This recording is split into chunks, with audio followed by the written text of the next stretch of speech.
Good morning everybody, thank you for coming today to Fresh Start Foundation's first roadshow, first of many weeks ahead, travelling to Scotland and finding out what we can do, and David will explain more than that. My name's Stuart, I'm one of the directors here at Fresh Start Foundation. I'll be speaking to you a little bit more later on this afternoon with regards to the situation here in Edinburgh.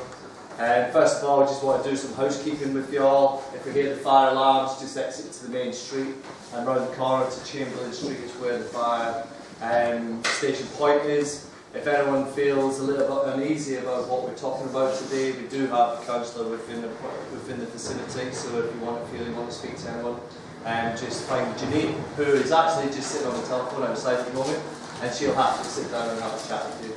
Otherwise than that, we'll have a question and answer at the end of the day, so if anyone has questions, please try to keep hold of them there today. We've got David will be speaking to tell you a little bit about Fresh Start Foundation. We're looking to have Brian Goresh from UK Column, who has done lots within this Satanist Ritual Abuse field. And I may need to speak slightly louder. But without further ado, we're running slightly behind time to get started. I'll hand over to David and we will take it from there. Welcome once again.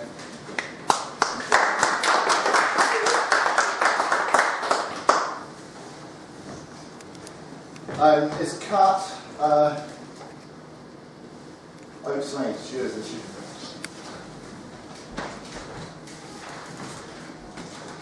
Just before we start the sort of imparting some ideas of why we're all here, one of our researchers, who's known as Wildcat online, and who many of you will have come across in the virtual world, and has written and produced a great number of videos about the effects and the history of child abuse in Scotland and the UK. Kat's got some video and some music we'd like to start off with. So if you're ready, I'll just hand over to Kat from there.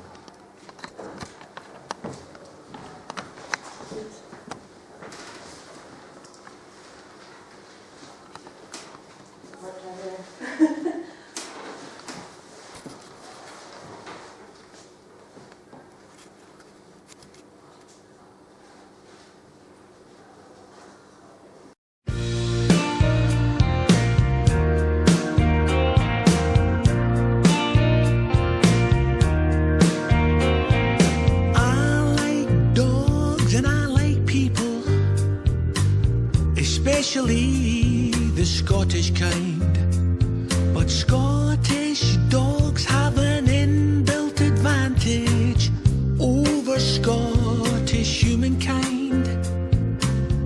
A wagging tail and a little wet nose can find new love or avoid potential foes. But in this small ancient nation, we gather information in small ways and worse ways. Some do appraise by using this phrase. What school did you go to? Sounds like, where did you spend your teenage days? But what school did you go to? Does it mean what it says?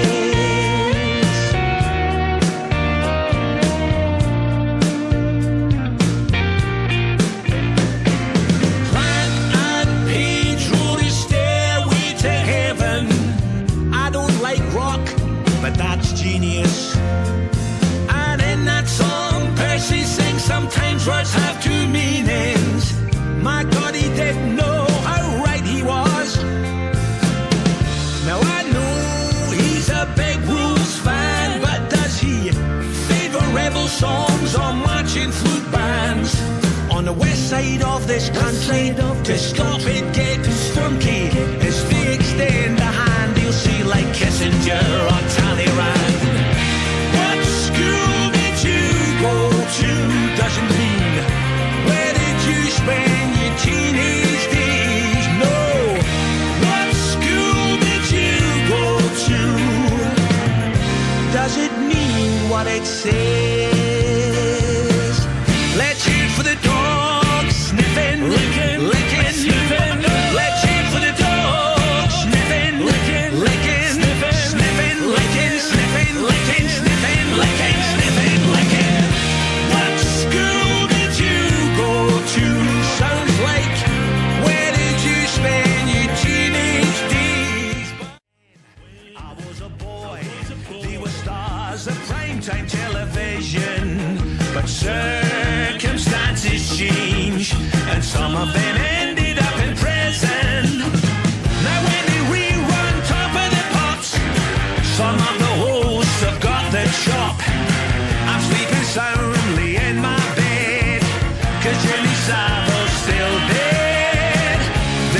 1970s used to sit on celebrities' knees.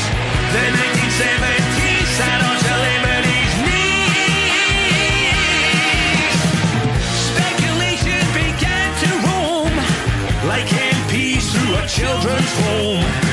How many more? What did they do? Where were the girls and boys in blue? Now the victims and their families have retrospective apologies. They're told that was then, it isn't now. We slaughtered all those sacred cows then. It's here again. There's never been a way, so don't call it a comeback. Happy days of yore are all destroyed. Now it's looking like a sad sack. It's then again. I think it's worth noting just how much impact these videos have and the music, and I love the Proclaimers song there at the end. That's fantastic. That's the best anthem about fighting against child abuse that there is out there. So firstly, thank you all very much for coming here today. I thought I'd start by just explaining a little bit about why I'm here and what brought me here. I was following from a distance, as many people do, the campaign run by Robert Greene over the abuse of Polly Gregg. And I'd been supportive, I'd been watching, but I had not been in any way active. And then Robert Greene was lifted from his home in Cheshire by Cheshire Police and Police Scotland. And he was meant to be locked up in a jail in Aberdeenshire. And there had been a riot, so instead of having a jail in Aberdeenshire, they had a wrecked jail in Aberdeenshire, and he was locked up in Perth. Fairly high security, HMP Perth, with all murderers. And so I decided to go along and visit him. Now, to do this, you have to give you a full ID, they photograph your passport, they know exactly who you are, where you live. And this was a very small statement, but it was for me the Rubicon, because after that you transform from being someone who's watching the fight against child abuse to someone who is in some way involved, where you stand up and say, I'm here, this is also my fight. So it gave me a chance to talk to Robert. I got all the documents, I got all the reports, and I looked at the case. And I started to ask questions. And I was also able to see, and this is where the more the authorities react against people who are simply seeking justice, the more they reveal themselves to be inherently unjust. Robert Greene was held in remand for 96 days, which is 6 days more than the limit. He hadn't at this point had a trial, and the view from the Procurator Fiscal Service, right, and this is the organisation in Scotland that's been called institutionally corrupt, and looks after, apparently, all criminal prosecution in Scotland. The view from the Procurator Fiscal Service is that this gentle campaigner against child abuse was so dangerous that he could not be allowed out. And they kept opposing bail. This is utterly ridiculous. That's what they did. So we had this round of going around courts trying to get Robert out and watching how the system operates and how alien it was and how on a good day with the right sheriff you could see justice happen. But it was very obscured by procedure, by language that was alien, and by priorities that were not the priorities of truth and justice. So we did eventually get Robert out. And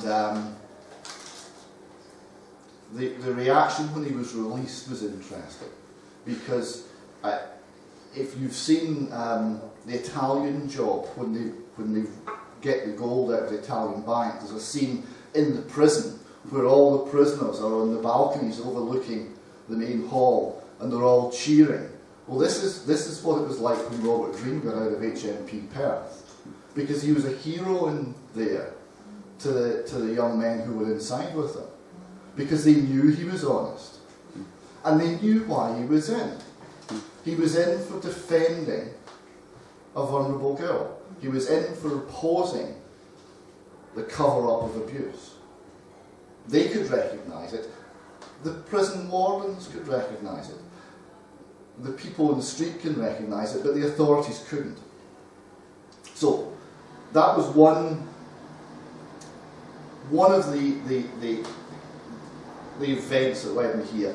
And the second one was the resignation of Susan O'Brien QC, who was the head of the official inquiry. Now, when Robert Greene was taken into HMP Perth, things looked very bleak. There was no go forward really on justice for child abuse survivors. There was this attack on one of our heroes in this movement, and there didn't seem to be much progress. But during the time he was in, during those 96 days, the scene had transformed, and as more and more revelations became known about Leon Britton, the former Home Secretary, about Saville, about many other people in high places in Westminster, in the security services, and as information such as the abuse at Dolphin Square became known, there was a momentum shift. The public now could actually look at this subject, and there was a demand for some action, and inquiries were set up. So there was optimism. And the inquiry was set up, and there was a panel of 3 people set up to run the Scottish inquiry. So we looked on with interest to see if these people would be honest and determined and independent. And then they all had to resign. Now,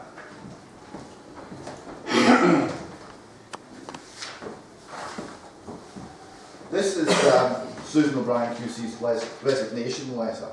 This is on the Scottish Government website, but you know, I couldn't find it on the Scottish Government website using their search engine. No chance. Google found it. And number 2 on the list when you do a Google search on this is Kat's blog describing this. But the Scottish Government website, it is there, it's just not actually findable. So I just want to read a couple of extracts from this, because it is shocking, and it is the reason that we are a people's inquiry and we're entirely independent of government. So this is from Susan O'Brien QC to John Swinney MSP, Deputy First Minister and Cabinet Secretary for Education and Skills, and the man directly responsible for the child abuse inquiry in Scotland. So she writes, in his letter of resignation dated 27th June 2016, Professor Lamb complained that the inquiry as currently set up is not able to operate in a manner which is properly independent from government. I agree with him. Scottish Government officials have sought to micromanage and control the inquiry, and I have resisted this.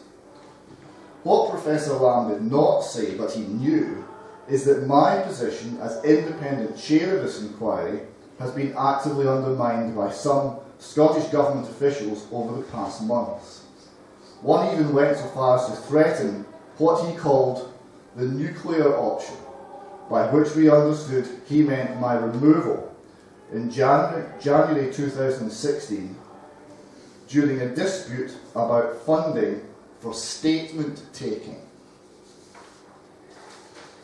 And a little while later she continues, on May 25, 2015, my fellow panel member, Professor Lamb, made written representations to you, that's Mr. Swinney, to support me, and warned that he thought that Section 12 proceedings seemed to be, quote, predicated on the assumption that the Scottish ministers, rather than the panel, should control the inquiry, end quote. He also warned that the proceedings called into question, quote, the declared necessary independence of the inquiry.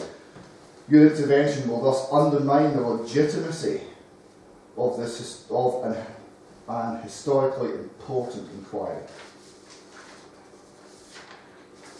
And she concluded, moreover, since you have approached the dismissal of a chair so casually on the basis of misunderstandings and inaccurate allegations about my attitudes and beliefs with regards to survivors of child abuse, I have no confidence that you would not try to dismiss me again another time, even if you decide against dismissal now.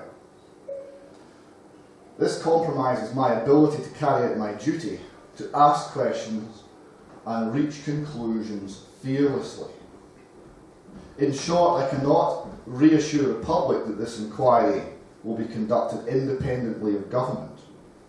My trust that the Scottish Government will actually respect the independence of the inquiry has gone.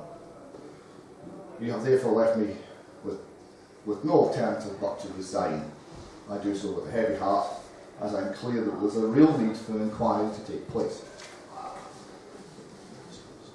So for those of us who got together to set up an independent people's inquiry, that was the last straw.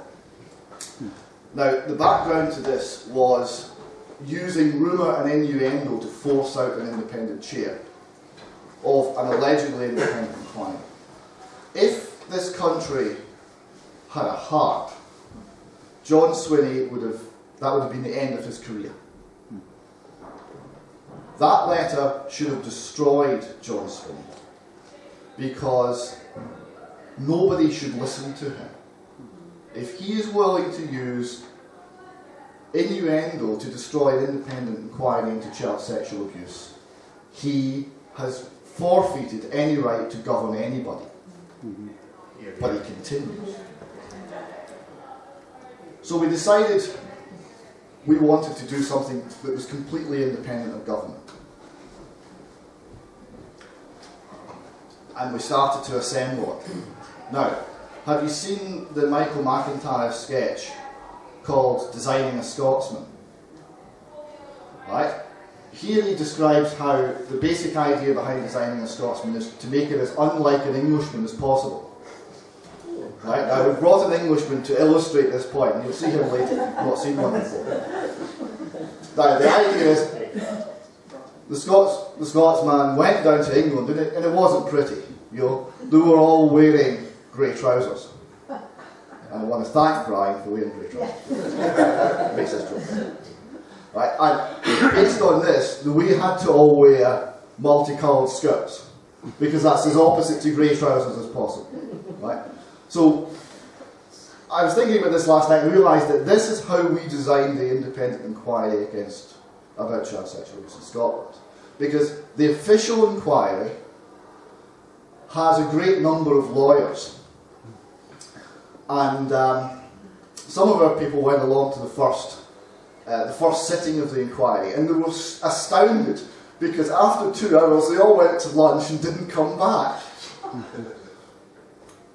Now, all these lawyers are on very fat salaries, right? Remember the Law Society, right? They all work underneath the Law Society. And the Law Society's motto, as we all know, is invoce ergo sum ego, which means I invoice, therefore I am. So the first thing we decided was, anyone involved in Fresh Start Foundation does it voluntarily. There are no salaries. Nobody gets paid for their time. Now, this was a gut feel response, because we are offering to listen to people who have been treated horribly. And part of the service that we do is simply to listen. Right? To listen, to give them an ear, and an ear that will believe the story. And to sit down with someone, we didn't feel we could do that on a basis that we're there benefiting financially. It just felt wrong. So we said, right, nobody gets paid. And that obviously keeps the cost right down. Now, the next stage, well, how do you do that? How do you mobilise the resources? Right? So the next difference is the official inquiry is elite. It's select. It's people who know the right people who are invited to be part of it. People who are in the Law Society or the right club or the right, perhaps less than completely transparent organisation. So our opposite of that is we are the people. We want many people to help us.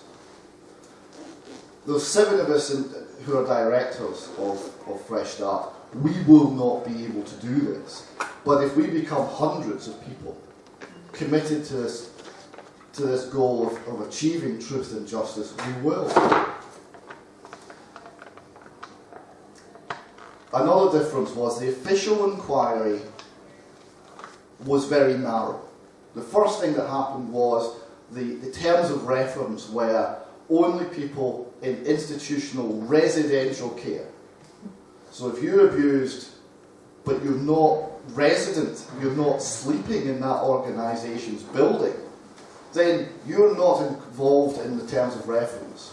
So immediately, 80%. Just one quick correction there. It wasn't just that you were in residential care, it was a certain amount of organisations who were residential care. So if you were in Bernardo's, weren't listening to you. So certain ones who weren't listening to you. So it wasn't just residential care, they narrowed tighter than that. Narrow, so it was narrow. So our response to that was, no, it's the broadest possible. If you have suffered child sexual abuse in Scotland by a Scottish organisation, by a Scottish member of the establishment, as broad as possible, we want to hear from you because we want the big picture. Now at this point we ran a couple of conferences and we got some speakers along and we started to have a conversation because we were still working out what it is we wanted to do. And that was vital because that showed up a whole series of subsets of this problem, and each one is unique. One speaker explained how the sex industry works and how it ties into this. So what you have is institutional trafficking of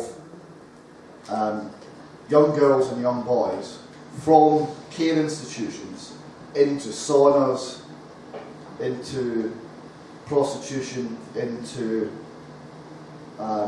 rent boy scene, and these people who are enabling this trafficking are still there. They're there now. They're there now in this city, watching for opportunities to say to some young girl who's in a horrible position in a care home, having probably come through some pretty extreme experiences to get there, and is in a place where there might be quite a lot of violence and threat, and is afraid, oh, a pretty girl like you doesn't need to stay here. I'll make a phone call. It'll be okay. And that is the, I will get you out of here. And there will be the appearance of care. And the appearance of care will last until the taxi ride at the far end of that phone call. And then the appearance of care ends. So that's one aspect of it. Another one was Satanist ritual abuse.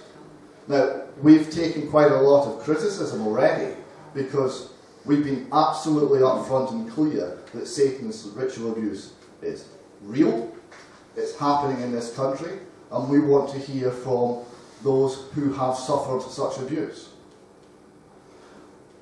We've had to make it explicit because, and here I must thank advice from Wilfred Wong, who's a long campaigner on this subject. It's so often ignored and so often explained away as false memory, or that couldn't possibly happen, or it's just a conspiracy theory. The survivors of this abuse are so used to being ignored. If you say to them, we're investigating child sexual abuse, they think it doesn't include them. You've actually got to make it explicit, to say, no, it does. So we've done that, but that's another difference from the official inquiry. Name and shame. So, we then got to a point where we could see a way forward. And we wanted to reach out to people. And I should say a few things about the people we need to reach out to, because there are many and varied. Firstly, we need the people who've experienced child abuse, satanic ritual abuse, to speak to us. We want to receive their testimony, we want to understand and record and communicate to the nation what has happened. So this is the first Roadshow of 36, and the first principle of this is we are looking to make contact with people. We're looking to show that we're not a flash in the pan. We need to win their confidence. We need to make it clear what we're about and the fact that we are not going to go away and we will be relentless. But we also need to reach out to many other sorts of people. There are Scottish police officers, some of whom are in contact with us, who have reported cases of child sexual abuse, and then strange things have happened to their careers. It's terminal ground contact for the career if you actually stand up against it. It certainly has been. Our speaker next week is John Wedger, who experienced exactly the same thing in the Met. Now, these people are starting to talk to us, and we're able to take testimony on a variety of levels, including anonymously, where people are simply too frightened that they will be targeted. And please remember what targeted means. If you're a police officer and you speak out about this, right, it's not just a little hassle you get, right? You get put on disciplinary charges inside the police force on strange and bizarre things. You then get accused of often data protection related crimes, because that can end you up in prison. And how do you frighten a police officer? You say you're going to prison because police officers have a hard time in prison. You cut off their income and their salary so they cannot feed their children or pay the mortgage. And then you come after their children with social services. False accusations. So you say to these people, this is what the establishment does, I will destroy you, and you'll still not get the message out. That's how the intimidation works. But they're starting to speak. These people are starting to talk to us. We need more of them. Another aspect of this is journalists. How many stories are on the spike? A huge number. And they're still going on the spike. Today, there's stories sitting on editors' desks, not being told. And why? Legal intimidation, threats. The story's true. So, we want to speak to journalists. We want to understand what they know, what they've not been allowed to say. And then, perhaps most importantly, we need volunteers. We need to become not 7, not 70, at least 700, maybe 7,000 people pushing towards truth and justice for survivors. So the idea is we have these roadshows, and then as we meet people, as we meet people who have suffered this abuse, they tell us the stories, and we make a record of this. It'll be videoed. It'll be an interview, but it'll be an interview not like a police interview. It'll be an interview with someone listening and allowing these people to tell their stories so we can record what's happened. We'll take all of that information and we'll produce something which will go back to the nation. We'll say this is what we've discovered. Now this is not information that's tested in court, and it has to be, some of it will be anonymised because of that, but we'll still be able to communicate in the way that Solzhenitsyn communicated what had happened in the gulags, by taking a whole series of stories from a whole series of people who have suffered horribly and telling their story. We will tell that story. Now, beyond that, we're looking to use the common law, because not only have the politicians failed us, but the police and the entire judiciary and legal system have failed us. Crown Office and Procurator Fiscal Service in this country has been called by senior QCs institutionally corrupt. They are a complete blockage. They decide who gets prosecuted. The Lord Advocate in this country decides who gets prosecuted, who does not. That system being institutionally corrupt, if evil captures that system, the whole country is lost. Yep. Because there's no alternative. So we are having to create an alternative. We cannot trust these people. So we're standing on a common law rights, and we're standing together as a people to seek justice. Now this means that if we have two witnesses coming forward, they don't know one another, and there's no link, and they identify, by two people a thing is established, and they identify a perpetrator, we will investigate those cases thoroughly as we possibly can. And if we feel that there's a solid case to answer, we'll call a grand jury of ordinary people, and we'll ask them whether this person should be indicted. And we'll start the process off that way. Because we cannot go to the police and to the Crown Office and say, please give us justice. Because we've been there before and there is no justice. Or, it's not that there's no justice, justice is extremely unreliable and random and sometimes bizarre.